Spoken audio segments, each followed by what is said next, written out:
Yeah, I really need my coffee. 6 videos in 6 days last week.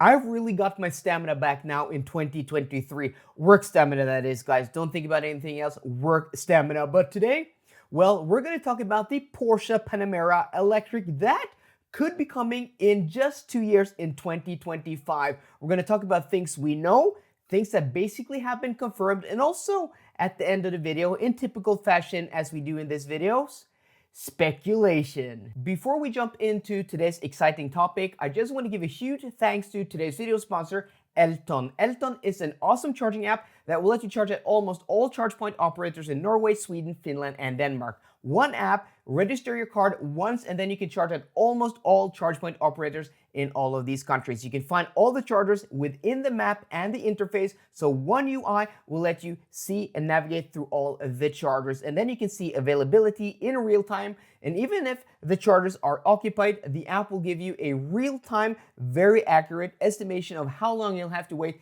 till they are vacant. And once you get to the charging station, you can just use the app to start charging. It is awesome. All EV owners should have this app because it's going to make your life much easier. So thanks to Elton for sponsoring today's video. If you're not familiar with the Panamera, it is the biggest and most luxurious car Porsche make. It sits above the Cayenne, it's bigger and more luxurious than the Taycan, and except for the 911, I think most people would say the Panamera is their flagship vehicle. You can have it as a saloon slash hatchback. It is a 5-door here in Europe because you can actually enter the cabin via that hatch.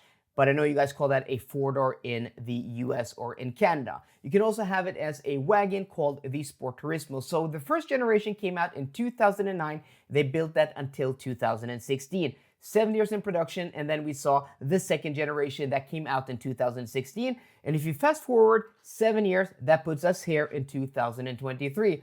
Porsche said we're going to see a heavily revised facelift this year. So not a brand new generation like we saw between the first and the second generation. And the reason for that is probably and most likely because Porsche have said that they're going to build an electric Panamera. But does this mean we're actually going to see two different versions of Panamera sold side by side? So first off, the revised version of the current generation, the facelift version that's going to come out this year, and then the fully electric Panamera coming out sometime in between 2025 and 2027. I don't know, but that begs the question, are they actually going to call the electric Panamera an electric Panamera or a Panamera electric or Panamera, and not just give it its own name? It's going to be kind of confusing if they're going to sell, one Panamera over here that's like a hybrid, E-hybrid, S-hybrid, turbo, and all of those trims, and then they're going to do an electric Panamera here that's going to be called Turbo 4S. I don't know. I think it's going to be very confusing if they sell these two cars side by side. Now let's stick to what we do know. We know that this Panamera electric is going to be built on something called SSP, or Scalable Systems Platform. This is a brand new Volkswagen Group platform that is going to be used across all of their brands and all of their vehicles in the future. So this is actually going to replace the current platforms they have, MQB, MSB, MLB, MEB, and also the brand new PPE platform that hasn't even been launched. So it's going to underpin all of their cars. So kind of like, the SEA platform from Geely, which, underpins small cars and big cars and even large commercial vehicles. But there are going to be variations of this platform, and Porsche have said that the next generation Taycan, which is due in 2027, and also the Panamera Electric are going to be built on something called SSP Sport.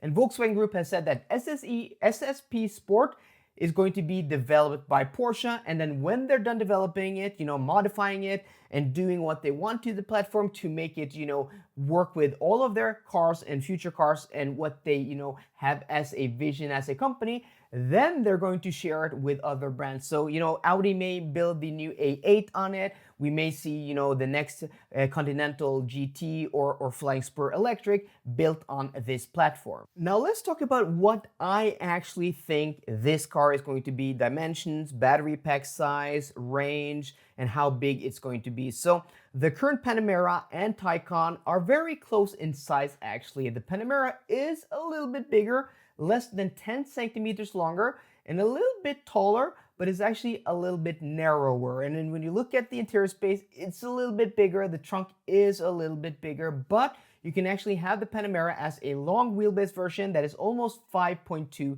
meters long. So I think with this new generation, they are going to move this a little bit more upmarket, a little bit bigger to compete, more directly with Mercedes EQS and BMW i7. This makes sense, not to have the Taycan and Panamera be very close in size.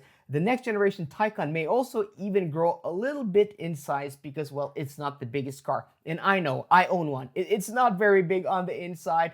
It's a really nice and sporty car to drive, but I'm guessing, as new generations come out, they usually are a little bit bigger. And if the next generation Taycan, which comes out in 2027, it's going to be a little bit bigger, you can most definitely guess and almost guarantee that the next generation Panamera will be bigger than that even. So it makes sense to make that, maybe even only as a long wheelbase version, putting it much closer in size to that EQS. Even that i7 is like 5.4 meters long.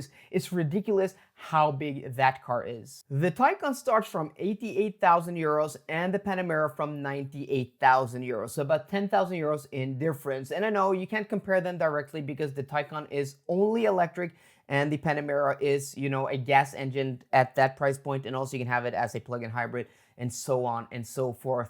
But I still think that, the price difference isn't going to be too big. Maybe a maximum of about 20,000 euros. So possibly the next generation Taycan sitting at 90,000 euros and the new generation Panamera electric at 110,000 euros. But the big question is, will it come as a sport turismo? So if, the next generation Taycan grows a little bit and you have that as a sport turismo and a cross turismo, is there really a need for a Panamera, a 5.2 meter long wagon? I hope so. That would be really, really cool. And, I may want to emigrate into a bigger car in the future, into a Panamera Sport Turismo electric that's 5.2 meters long. Would be really, really cool. Now let's have some fun and speculate. And all of this is based in reality. It's based on what Volkswagen Group today already offer or where the technology is going in the future. So I'm not just making things up, even though that would be very fun. So the biggest battery pack that Volkswagen Group offer today is in the Audi Q8 e-tron, 114 kilowatt hours gross or 106 kilowatt hours net. I don't think this battery pack is going to make it into the Panamera electric because the Audi is on a 400 volt architecture and the Porsche is on an 800 volt architecture.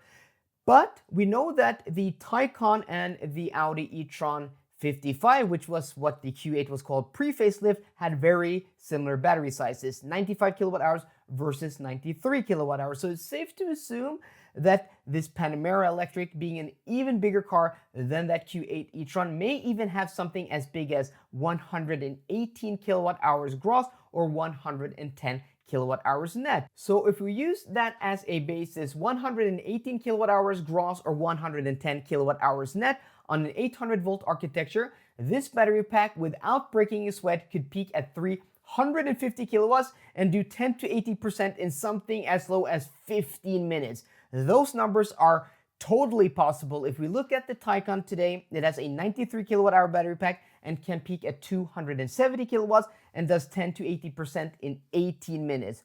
270 kilowatts from a 93 kilowatt hour battery pack is a little less than 3C.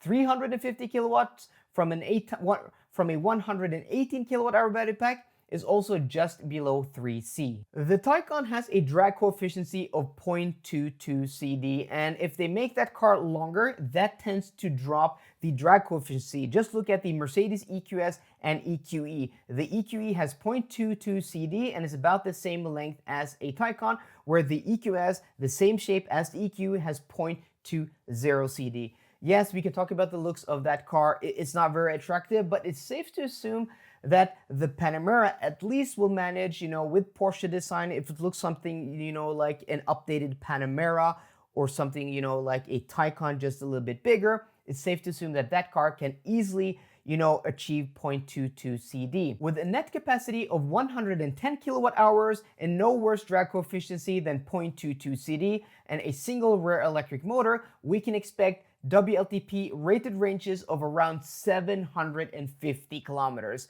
And remember, the EQS with a little bit smaller battery pack and also a little bit better drag coefficient does 761 kilometers. So I think 750 kilometers is within range. And even in an all-wheel drive version, we can still expect something around 650 kilometers. So I'm excited, guys. If this is going to be a large, luxurious car, 800 volt architecture with 350 kilowatts of peak charging speed, 10 to 80% in 15 minutes, with this range, this is going to be a very exciting car with Porsche dynamics, Porsche ride and handling, a Porsche interior, of course, a Porsche price tag.